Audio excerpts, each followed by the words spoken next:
my name, I should have said, but I think most of you have emailed me, is Tracy. I'm the Senior Project Manager for Alcohol Impact, so I oversee Alcohol Impact, and I'll also be overseeing the new Drug Impact Programme. So Alcohol Impact first sort of was discussed in 2013. So we were approached by the Home Office to develop a behavioural change model looking at responsible drinking in students based on our successful behavioural change models such as Green Impact that hopefully a lot of you have heard of. We piloted this in 2014, so we ran a year's pilot which aimed to test the model, monitor and evaluate it, and we ran that with 7 partnerships. That was so successful, we showed measurable outcomes, but since then we've run it on a self-funded basis, so we've run it for the last 6 years, working now with 30 partnerships. And our Drug Impact will sort of follow the same format in that it will be self-funded on this occasion, but we can talk more about sort of how that will work at the end. So it's an accreditation scheme, so you would sign up, work through a framework of criteria to working towards the accreditation at the end. And you'll note that we call it partnerships, so our Alcohol Impact and our Drug Impact programme will only work if the partnership, so it's a partnership of the student union and the university. So we believe to get a whole campus change that you have to have both sign up to the programme to get a consistent approach across the whole campus. So our Alcohol Impact was never about being the fun police, it was about increasing student welfare and decreasing harm associated with alcohol use. And I suppose you could apply the same principle to Drug Impact because it's going to be about improving student welfare and again decreasing the harm associated with drugs. So on the next couple of slides, just to get an idea of what sort of initiatives the programme offers and then what sort of intervention the Drug Impact programme will offer, I've just picked a few examples of some of the interventions that we've seen through Alcohol Impact. Now we've been running this for 6 years with 30 partnerships, so there's so much examples of good practice that I've just picked a few. So for any of the Alcohol Impact partnerships who have taken part and you're not currently on here, it's just because I've handpicked a snapshot of the good practice. So through Alcohol Impact, we've seen increases in alcohol-free events. So this was just a roller disco that Durham Student Union submitted as part of their accreditation. And they used to have 300 students attend, and 90% of those students said they'd like to do a similar event. We've targeted nighttime safety, so an example here from Canterbury Christchurch University. They worked with Kent University, Kent Police, Kent Union and Canterbury Council to introduce a street marshal scheme which was set up in defined residential areas to help students transit safely at night time.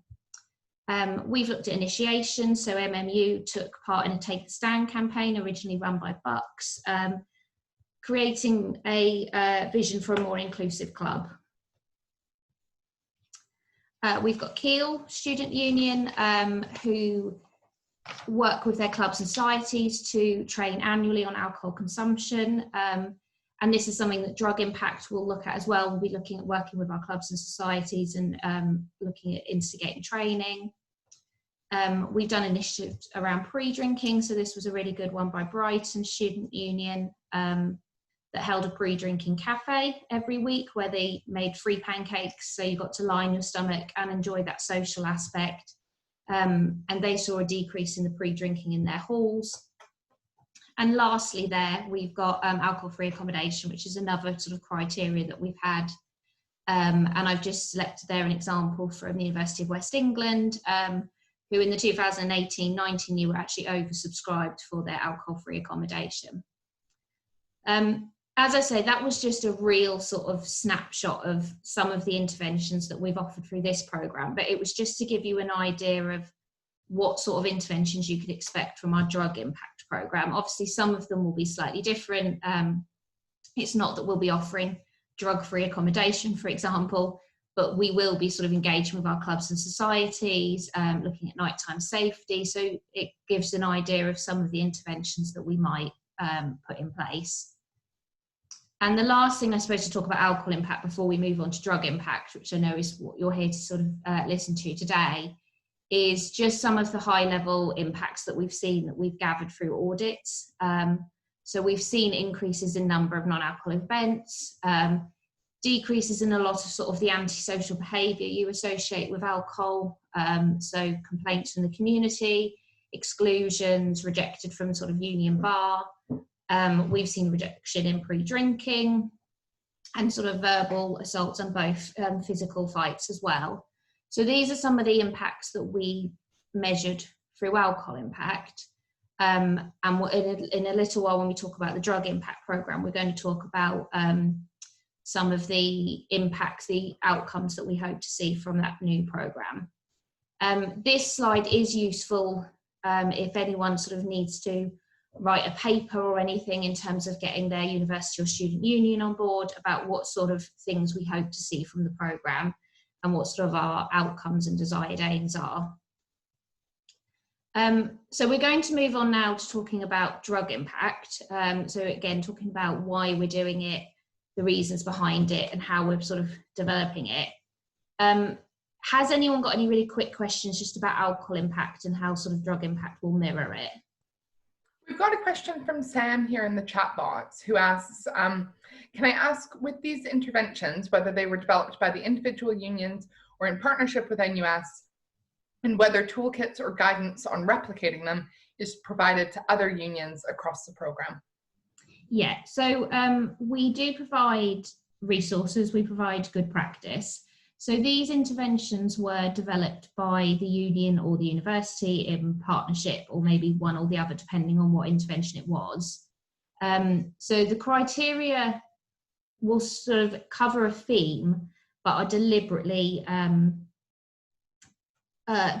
allow different interpretations of them. So unions and universities of different sizes can take part.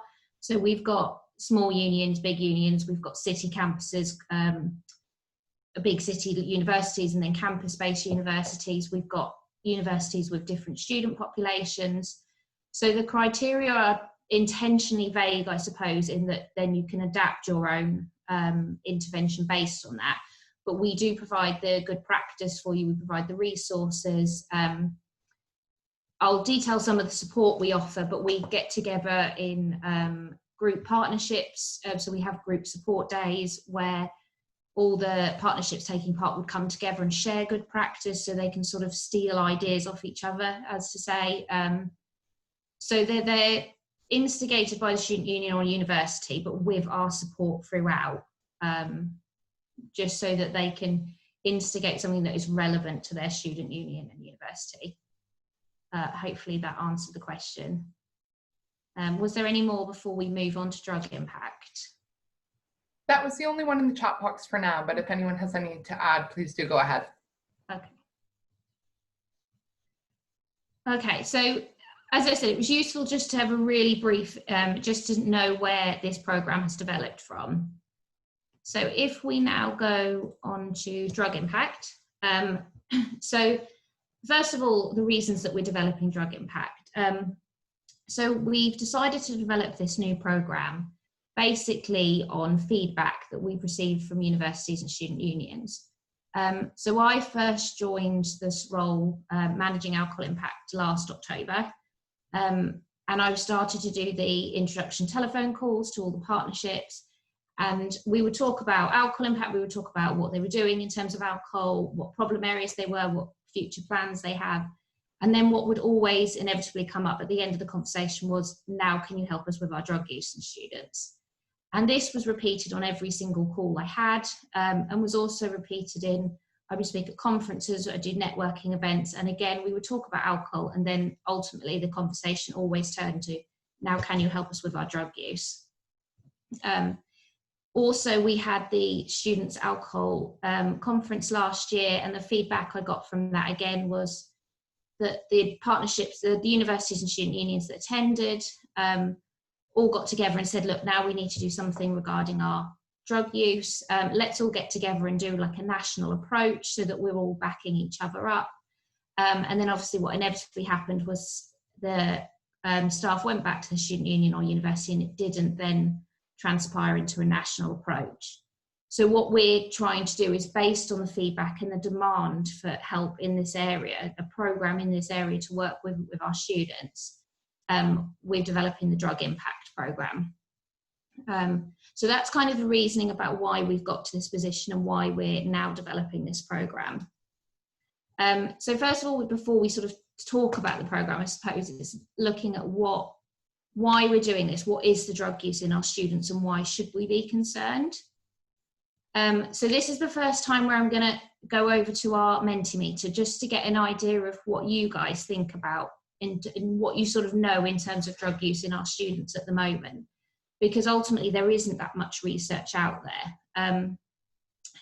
NUS and Release did a Taking the Hit report in 2018 where they surveyed just over 2,000 students. And this was the first survey of its kind, the first national survey into drugs and students. And we're just going to go through some of the figures that came out just to sort of get an idea of what the issue is around students and drug use. So I'm going to go over to our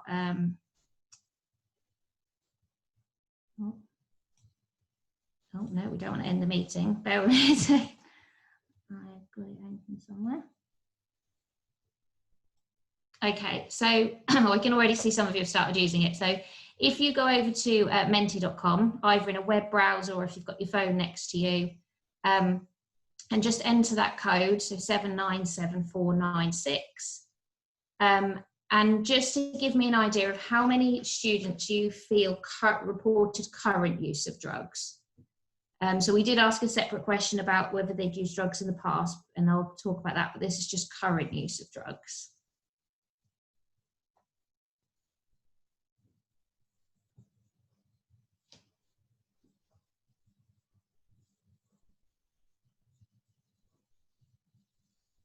Okay, I'll just let a few more people just in case we haven't.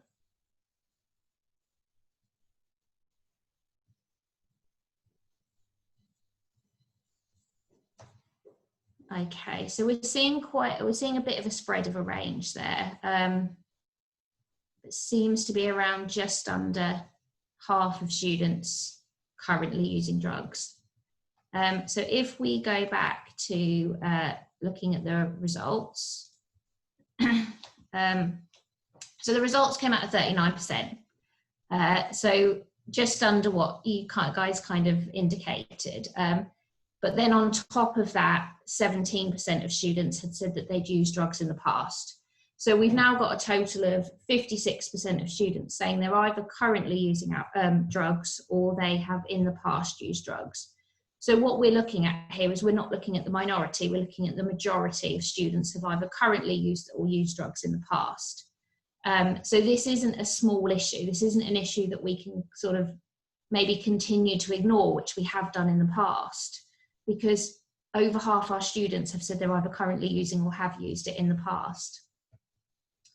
One of the other questions that was really interesting that came out from the survey was we also looked at why students were using drugs. So what were they reporting their motivations for taking drugs? And again, we're just going to get your feedback on, so if you, this is the same code. If you just use, I think this is a slider, if you just use the slider of why students reported they were using drugs, and they could have selected multiple selections in this answer.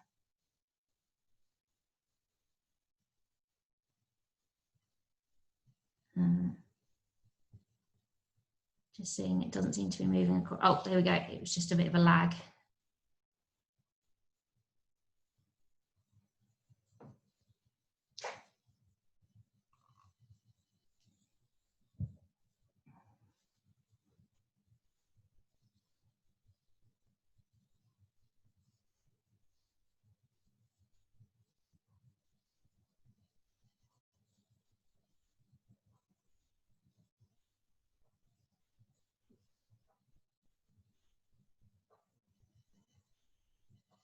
Okay, so we're just a few more, but we've got there the majority recreational following quite closely behind with enhancing social interactions, improving confidence. You've actually done, I mean, I don't know if many people have read the report on this, but you are getting the results quite accurately. Okay, so let's look at the actual results. Okay, so probably not surprisingly, the majority did say they used it recreationally. So actually 80% of students said that they had used drugs for recreational purposes. The next biggest one we saw was enhancing social interactions. So that was 39% of students said they used it for social interactions, followed by 31% saying that they'd used it to help deal with stress, 22% for self-medication of an existing mental health condition, and then 13% for improving confidence, and 11% to cope with a difficult life event. So I think we probably had known that students were using it recreationally, but I think what this survey showed that there was a diverse range of motivations, and particularly a lot of them were to do with mental health conditions. And I know mental health in students at university is a really hot topic at the moment, and we're seeing lots of new policies coming in, lots of programs around improving mental health. And I think it's really important that we make sure we link the interaction to drug use and alcohol use in terms of when we think about mental health in our students. And actually we are very keen, and we probably will make sure that mental health will figure a part of the drug impact programme. There will be criteria around mental health in the accreditation programme. Also interestingly, out of this research, they found that certain liberation groups, particularly women, LGBT+ and disabled groups, were much more likely to say that they use drug use to cope with mental health conditions, and really sort of shown us that maybe we need to be doing some targeted work at these groups of individuals, and also we intend to include that in the new drug impact programme. So we know that students are using drugs. We've sort of talked about why they're using drugs. So I suppose the next question is, why should we be concerned? So we know that the under 30s, which I would say probably is the main cohort of our students, are more likely to be using drugs than any other age. And there's reasons why it's particularly risky in the under 30s, and this is some of the reasons. So in experience, some of our students will have come to university and this will be the first time that they'll be trying drugs. So they might not know about what the effects they have, how safely you should be taking them, which increases the risk. They tend to have a lower body mass index, just meaning that the effects tend to be heightened. Targeted by dealers, and we hear this all the time, that in the welcome period, dealers are literally handing out business cards as students walk down the road. We've heard about sort of the freebies that they're giving out for student parties, the sort of try before you buy. And I mean, for me as like a 30-year-old mum walking down the street, I've never been handed a business card to buy drugs. But we know that students are being targeted in their welcome periods, making them more at risk. They're more likely to use polydrugs, so using more than one drug at a time. And probably for the vast majority of people on this call, don't necessarily know the interactions between certain drugs. So there are certain drugs that really should not be mixed. But do students really have that knowledge, particularly when they're first coming to university? They're less likely to be in contact with health services, so if they don't register with a GP where they move. Lower tolerance because we haven't used it for as long. An increased tendency to engage in risky behaviour. The accessibility to online information and purchase. So a few years ago, I did some training in drug awareness. And actually, I was really surprised the trainer just brought up the dark web in the middle of this training and basically just showed us how to purchase drugs. And to me, I hadn't realised quite how easy it was just to put it up on a normal computer that anyone could do. Obviously, we didn't then buy the drugs in the training. And then lastly, the co-consumption of alcohol. So we know that under 30s are more likely to consume alcohol with drugs.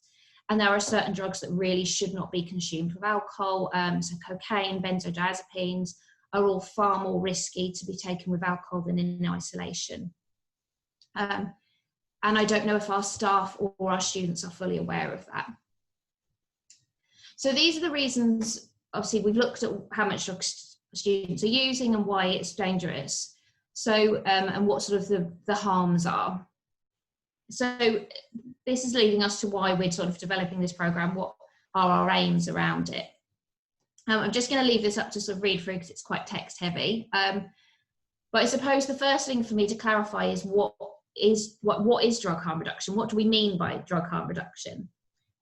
So drug harm reduction is policies and practices that we put in place to reduce the harm to themselves and others from their drug use, but it's prioritising the welfare of the person rather than the actual use of the drugs itself. So we're not prioritising the actual taking of the drug, but making sure their welfare, and we're prioritising that and reducing the harm. So we've sort of played around with the name, because you'll probably, when you signed up, it was called Drug and Alcohol Impact, and it's now Drug Impact. The programme will include alcohol, but actually the feedback that we've received in the last sort of week is that we shouldn't be specifying alcohol as a separate substance, because it should be considered a drug, and a lot of the stuff that we're implementing will apply to both. So we will still include alcohol, but we have renamed it at the moment to Drug Impact. And these aims, I suppose, are specifically related to the drug-related part, because we kind of already know our aims for the alcohol. So we want to change the narrative around drug use. So at the moment, quite nationally, it's sort of a zero tolerance, and we want to change that sort of approach to the drug use in our students. We want to break down drug harm reduction to achievable actions. So as I said, drug harm reduction is such a massive field that even when we sort of first sat down, we thought, okay, so how do we actually break this down? So what we want to do for you is break it down into sort of achievable actions that you can action. We'll sort of give you an indication of what needs to happen first, and then how do we develop it into later interventions. I think a question that came up, we want to develop the resources, well, we will develop the resources and practical guidance for the use by the university and student union. So if, for example, you're writing a drug harm reduction policy as part of the programme, we'll be giving you examples of it. We'll be giving you tips on how to write it, areas of good practice. If we're talking about drug testing, we'll again be giving you resources, we'll be giving you guidance around this. We want to create a nationally recognised scheme. So we're aware that universities in particular are sort of erring on the side of caution when it comes to drug harm reduction, due to sort of feared reputation damage, unknown legal implications. And we want to provide a national approach so it gives the universities more confidence in adapting that approach, because we'll be doing it nationally across the UK. I know in the past that maybe the press hasn't been so kind to sort of universities and student unions that are standing up and saying, look, this is the approach that we're going to take. And we're going to get ahead of that. So we will be dealing with the press, we'll be doing press releases ahead of it to explain the aims of the programme, rather than being reactive when the press does get hold of this national scheme. We'll be providing an institutional-wide approach. So as I said, we will only be working if the university and the student union join in partnership.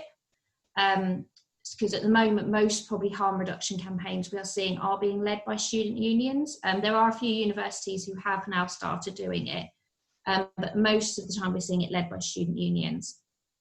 And what we want to do is get a consistent approach across the campus. If you think about in terms of a student, maybe it's not really fair to a student if they're getting one message from their student union and another message from their university. Quite importantly to me, the next one, I suppose, is we want to allow students who fear punishment to gain support, whether that's on a day or night situation in an isolated occurrence, or whether they do want longer term support. So I'm quite confident at the moment that most universities and student unions, if a student got too drunk on a night out, the bar staff would know how to deal with it. They would know what the procedure is. They would recognise a too drunk student, and they would know how to get them home safely. I'm probably less confident at the moment that our staff know how to look after someone who's taken too much ecstasy, for example, or has taken a drug which turned out not to be the drug that they thought they had taken, and not really know any signs to sort of recognise or how to get them home safely, or what to do, when to call sort of an ambulance. But we're also looking for longer term support. So if a student recognises actually their drug use has got a bit out of control, it's causing them problems, maybe it's affecting their life now, to get the support to sort of deal with that. Unfortunately, we have heard of circumstances where students have sought support and they've been turned away because they've been told we've got a zero tolerance approach, so we can't support you to help you with your drug use. And we don't want to be seeing that anymore. We want to have clear pathways for our student support teams, that they know who to direct to and the sort of pathway to follow if a student did seek support for their drug use, which I am again confident that would happen if they sought support for alcohol use. We want to conduct research both nationally and locally. So as I said, there isn't much research at the moment into what students are using in terms of drugs. We do a national students and alcohol survey every year, and we'll, from this year, so from November, we'll be doing a national students and drug survey every year. So we'll be doing that survey to gather this information and then to give that information to the institute so then they can action it. We're fully aware that drug use will differ in different parts of the country and differ in different, whether that's city or country based. So we want to be able to give you that raw data. And lastly, we want to provide methods to monitor and evaluate new interventions. It's probably the thing that we see not happen is that student unions and universities are putting these great interventions in place, but quite often don't evaluate their success. So there's some of the aims that we are hoping this programme will fulfil. So how the programme will work on sort of, this is a very sort of basic diagram here. So the university and the student unions will sign up together. So quite often what we see is maybe one will lead more over the other. So a university might take more of a lead, or a student union might take more of a lead. And actually in our alcohol impact programs, this is about 50-50. It's not, we don't always see the student union leading or the university. It tends to be about half and half. So although one of them maybe might lead more in the interventions, we do want to see both of them sign up, and we would be asking for a named contact in either of the institutes. This doesn't mean that named contact does all the work.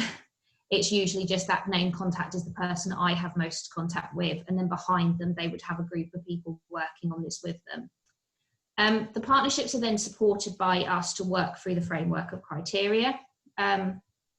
So this would involve, we would be doing monthly telephone support calls. We would also have email support in between that. We have individual support days where, depending on the COVID situation, we would either come on site or do it online, where we would design a day that was really completely bespoke to your partnership. You might choose it to do training, to plan a campaign, to sort of plan how you're going to run the programme, to brainstorm ideas. We'd also do the 2 group support days a year, which are really, really beneficial, because that's the time when the partnerships come together and share ideas that are working. They brainstorm things that are not working. And then we'd also provide this toolkit with the good areas of good practice, resources.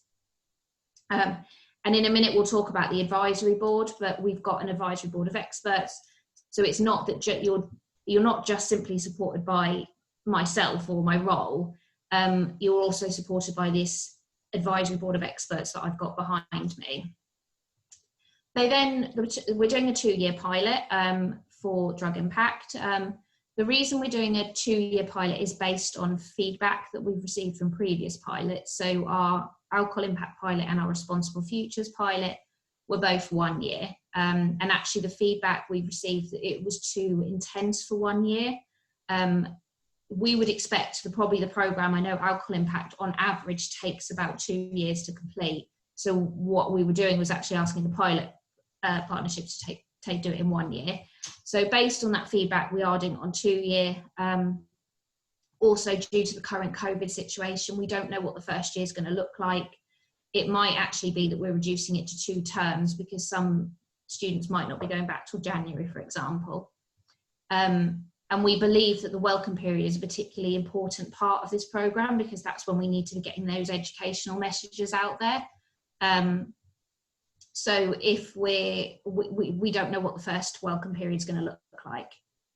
So after the 2 years, we will come and train students to do an audit of your work. So we're really keen that this has to be students doing the audit. It's not me living that student life. I don't know the student hotspots. I don't know what happens in your residences. I don't know what your local nights out are like. The students do that. They live that experience. So we would train the students to do a 2-day audit, which is they look at documentary evidence. They would conduct interviews. They'd ask questions of staff to see what sort of things you guys have been implementing in terms of sort of drug and alcohol harm reduction. After that, obviously, it's moderated by us, and then we would do your final report, and then you're awarded either the drug impact accreditation or the working towards drug impact accreditation. Once you've got this accreditation, you can use the sort of logos in however you want to use them. You can put them on your website, you can put them in your prospectus, you can do a press release. It means you have achieved enough work to receive the accreditation. The accreditations last for 2 years, and then at which point we would re-audit you to confirm that you were still working on these measures. Not that you've started from scratch, because we wouldn't be expecting all that work to start again, but that you're continuing to monitor it, you're continuing to sort of look at new trends and put in interventions. So in development of the programme, we formed an advisory board. So these are experts from our drug harm reduction world, experts from our universities, our mental health, and these are some of the bodies that sit on our drug impact advisory board. So we've got, for instance, Release and Neurosite on there, who are sort of our drug harm reduction experts. Release are particularly helping us in terms of navigating the law and policies around that. Neurosite are really good in terms of drug research, and I know they did a big research project at Leeds University. We've got a couple of universities on there from Bristol, so we've got the University of Bristol and University of West England.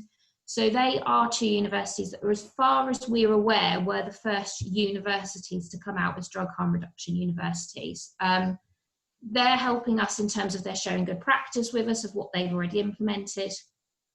They're also sort of telling us the initial issues that might come up when you're starting to do a drug harm reduction approach. So that means that our programme can sort of jumpstart those issues, because we already know what's going to come up, so we can work a way of how to overcome those. We've got our sort of external stakeholders. So we've got Public Health England, we've got representatives from the police, the City Council, we've got a Home Office National Recovery Champion, because probably in a lot of this work you will be engaging with your external stakeholders in your own cities, your own towns, so we're getting their input as well. We've got an academic from the University of Liverpool who's joined us, who sort of specialises in drug harm reduction. She's wrote books on it, done podcasts on it. We've got our student voice there, so we've got our Students for Sensible Drug Policy to make sure that we've got the student voice throughout the programme, which is really important to us to involve students in the running of this programme as much as possible. We've got our university-based partnerships. We're partnered up with Moshi and Universities UK, who are supporting this programme. And we've also got Compass on there, who are community drug and alcohol services that specialise in young people. And they're our sort of link to the community service to give us an idea of when you engage your community services in your area, what you can expect. So we held the initial meeting with our Drug Impact Advisory Board last week, and it was a really great meeting, generated lots of discussion, and we've started from this setting out the themes that I will come on to in a minute of what we want to include in the new programme. So when I talk about you get supported through this through the programme by SOS, it's, as I say, it's not just SOS, it's not just my role that would support you. I've got these body of people behind me. So if there was a question you wanted to ask that I didn't know, I could almost guarantee that one of these experts would know the answer to your question and know how to overcome any issues that come up. So we're going to move into sort of the themes now that the drug impact programme is going to cover. So the last sort of interactive Mentimeter that we're going to use, just note this one is a new code, 556408, is just for me to get an idea from you when we're writing these criteria of what do you think of when we're discussing drug harm reduction, what words come up to you, what interventions. So if you put that code in, you should be able to write 3 words, hopefully, of what words come to mind when you think about drug harm reduction in students.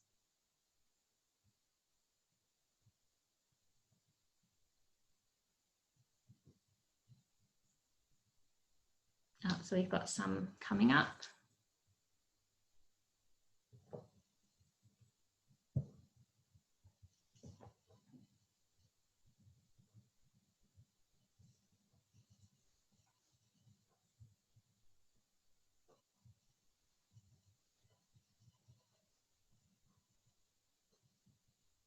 Yeah, so we've got a few there. I mean, non-judgment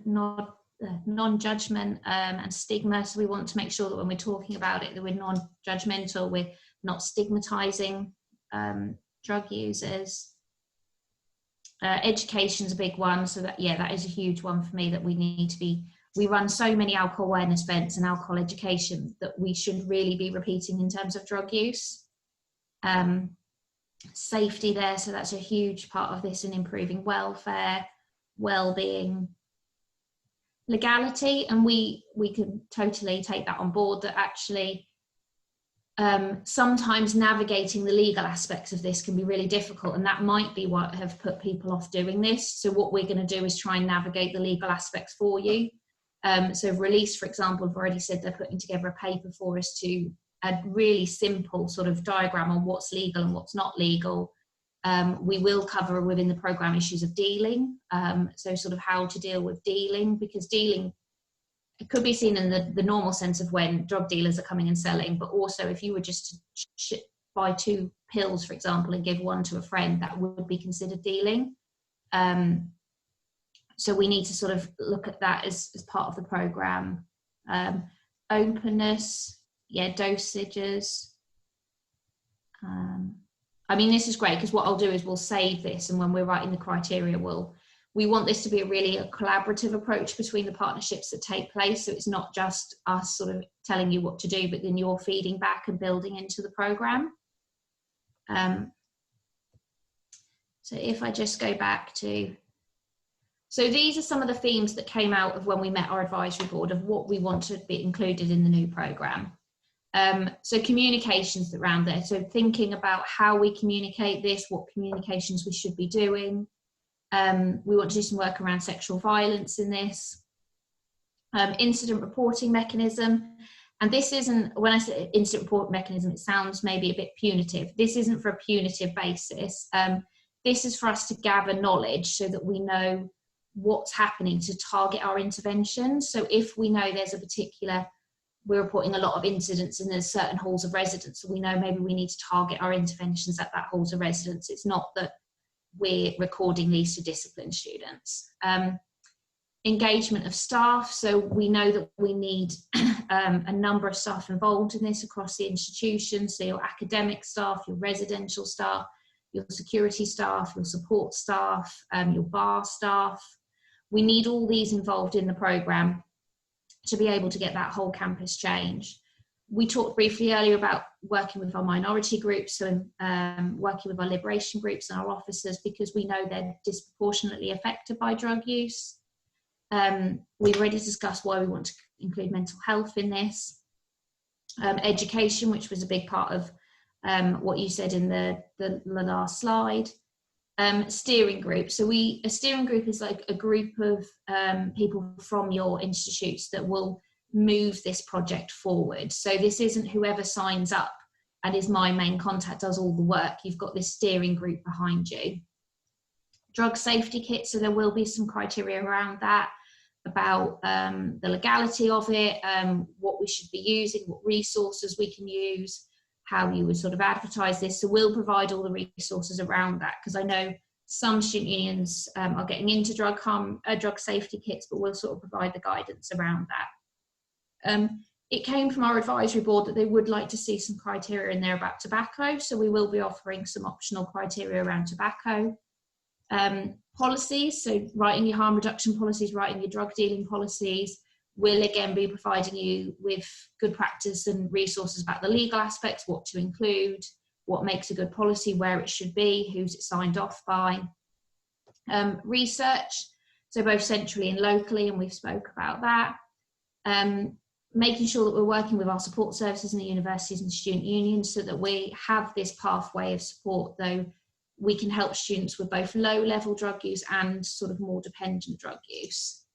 And engagement of our external stakeholders. We need to sort of be working as much as we can with our nighttime economy, maybe our other universities in the area, because we know students don't just take drugs or use alcohol on campus. They'll go off, they'll go to their nightclubs, they'll meet with other students in other universities. So these are some of the things that we the advisory board want to see included in the criteria. I just want to really take 5 minutes probably now just to ask you what you would like to see in the criteria. So either if you can use the chat box, or if you're happy to unmute yourself and say it out loud, just any themes, because as I said, we want this to be a really collaborative approach. We don't want it just to be all from SOS.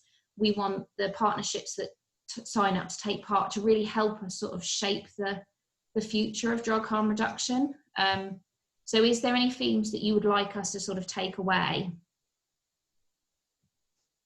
Quinn, I don't know if you mind reading any that's coming out in the chat box. Yeah, I sure will. And maybe just as people are getting ready to share any ideas or other themes that they'd like to see this cover, we just had a couple of comments too that I can just share with you, Tracy. So Kat earlier on said, so helpful because as a music facility, we become aware of signs of drug use with our students and are very limited in terms of harm reduction responses, which does not encourage students to talk to us about what they are doing because of fear of punishment, so they pretend they're not doing it. So exactly what you've been describing.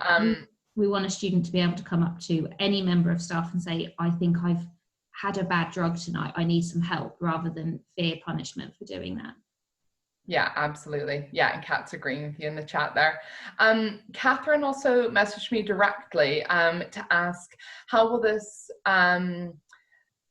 mental health aspects of this link in with the Student Minds and UK Mental Health Charter? And then obviously you've gone on to talk about how Student Minds and UK are both on the advisory board. So those links are being drawn quite clearly there as well.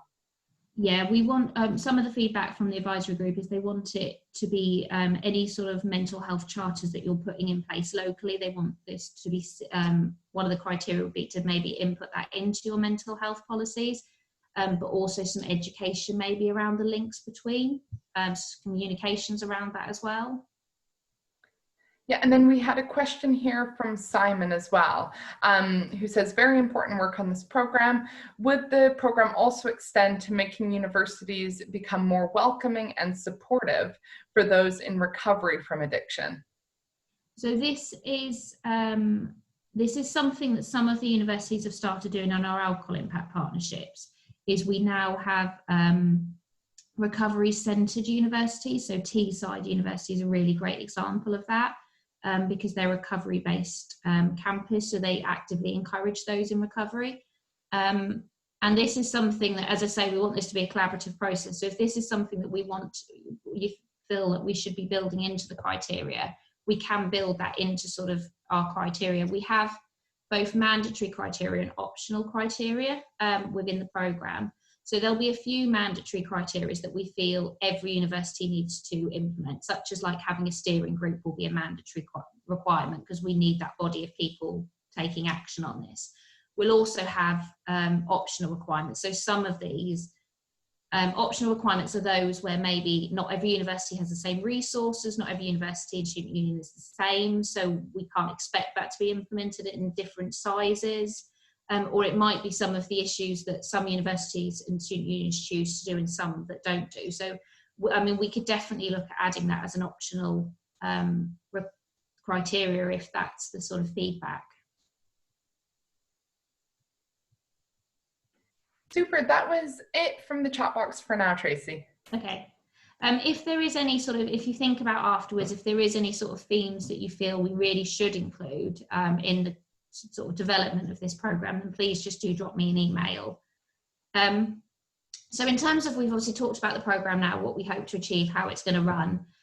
So I suppose the last bit to talk about is how to take part. So this will be on a self-funded basis. And as I said, the pilot will run over 2 years. So that on the screen there is the cost per year. And obviously that, so that price is fixed for the 2 years. There will be no rise with inflation. It will stay the same for both years. But obviously we do ask that you commit to the 2-year pilot. Within this membership fee, you'll get all the support that I detailed. So you'll get the support in terms of good practice, the policies, the advice, the telephone support, the email support, the group support days, the individual support days. We have our conference yearly, and partnerships do get free tickets to that conference, and also the ability to showcase their work. In terms of sort of invoicing, we are very flexible on that. So it doesn't have to be all paid in one chunk. It can be paid across in instalments, across financial years, for example. So there, if anyone's got any questions about the sort of membership costs, just please drop me an email. And sort of moving forward, these are the key dates in how we're designing the programme. So you'll see in July, we've had our initial advisory board meeting, the webinar today. Throughout August, we'll be drafting the criteria, so what will be included in the new programme, developing the new toolkits, so getting together all the resources, all the practical guidance. In September, we'll go back to our advisory board to sort of agree the criteria. So again, we're involving them in writing it. We'll do our logos. We're also designing the national survey that will then probably run in November. And in October will be our sort of official launch. So we'll be doing our press launch, communications, all our template resources will be launched, our website will be launched, all our pilot partnerships will be confirmed. And then we'll start sort of the 2-year pilot. And as I say, we'll have key dates throughout that. So we'll have our group support days, our individual support days, our follow-up meetings with the advisory board.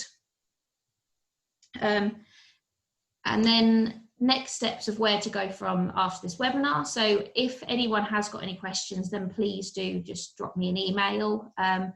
Most of you probably have my email from the invites, but if you did get this invite from somewhere else, maybe Quinn, you could just write my email in the chat box just so that everyone has it.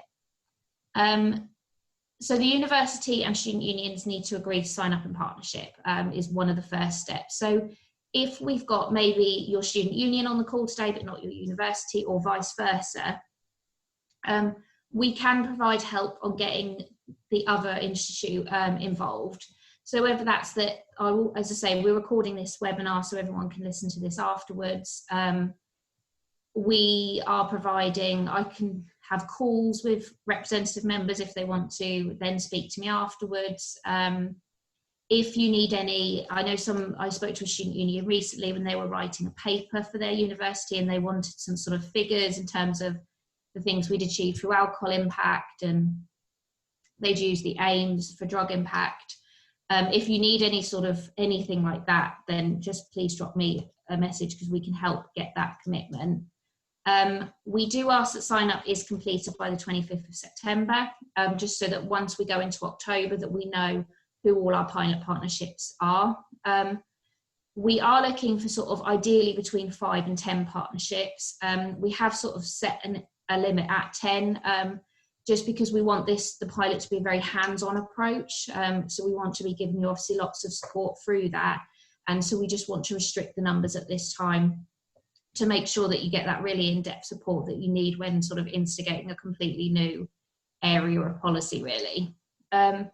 Obviously, the sooner the better, sign up just so that we've got an idea and we can get you started and we can get your sort of steering group together. But we also understand this is a really tricky time at the moment. It's a really tricky year with the pandemic and students not being on campus. And the last, because I know we're running out of time, last thing is just to remind you of what the desired outcomes are from this programme. So we want the destigmatisation of student drug use. We want to improve our knowledge. So at the moment it tends to be sort of anecdotal of what students are using. So if I ask a university or student union, they'll say, well, we believe this is what students are using from what we hear, but we actually want sort of research to provide hard evidence of that. We want to see an increase in students seeking support for drug use, so we'll monitor that over the pilot. We want to see it move from a less of a punitive response to more of an educational approach. And that ties in with the next one of, we want to see it moving from a disciplinary issue to a health issue. And that's not, what we're not saying is that students should never be disciplined. And we wouldn't say, it'd be similar to what we talk about with alcohol, in that you wouldn't discipline a student for drinking alcohol, but you would discipline them if they caused an antisocial behaviour, or there was a sexual harassment or an assault. So that should be the same approach to our drug use, is that we're not disciplining them for simply having a drug or admitting to taking a drug, but you would maybe if it was causing antisocial behaviour. We want to increase in staff confidence and knowledge around drugs. So as we talked about, that staff would feel confident, that they would know what drug use looked like and how to action it. We want to shift the national norms really about how drug use is handled by universities. And then lastly, what we mentioned before, we want a consistent and joined up approach, so that we're not getting one response from our student union and another from our university. So that was a real run through in an hour of what the programme is and what we can expect from it. I know that might have generated loads of questions. I'm happy to answer them now, anyone, or if any comes up afterwards, just please let me know. So was there any questions that were coming up? We don't have any in the chat box right now, just some thanks and things coming through, which is lovely. If anyone did have any questions, please do feel free to pop them in the chat box now, but otherwise I've shared your email address there as well, Tracy, to follow up with everyone. Yeah, and I've got a list, I have got a list of people that want recordings of this webinar, but if there's anyone else that wants the webinar to be sent directly to them, then please let me know, because I've got sort of a list of people that want the recordings after this. So let me just, okay, so yeah, so unless anyone wants to ask any questions now, then really it's just for me to say thank you for all taking the time to join today. Hopefully we'll look forward to working with some of you in the future, but if anyone needs any more information, please just drop me a line. If not, thank you for attending, and hope to speak to you soon.